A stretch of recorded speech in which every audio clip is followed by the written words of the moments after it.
benefit kami as a group. Talaga na makikita namin coming to our second round.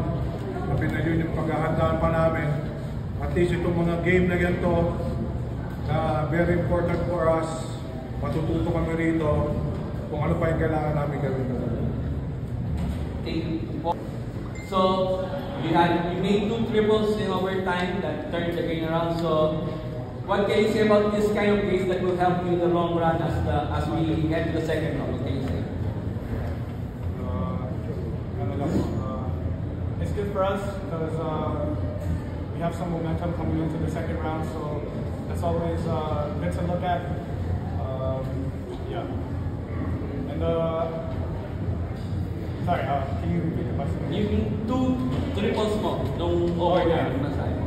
Yeah. My coaches and my teammates just keep telling me to shoot the ball. Like I kind of was struggling throughout the course of the game, and I just credit my teammates and my coaches just believing in me to keep shooting it. And yeah, it paid off in the end.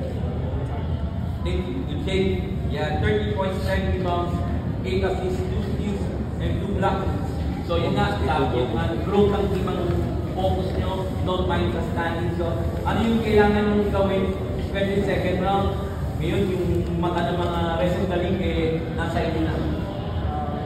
Wala naman, kumbaga yun nga, walang easy win sa second round. So yun nga, kailangan namin mag-adjust sa lahat. So yun, halos lahat naman willing to step up naman. So yun nga, thankful kami dahil kahit na-struggle ako ngayong game, yun nga, andun pa rin yung tiwala nila sa akin. No? Hindi ako makapuntos, nagagawa ko naman yung mga little things na gusto.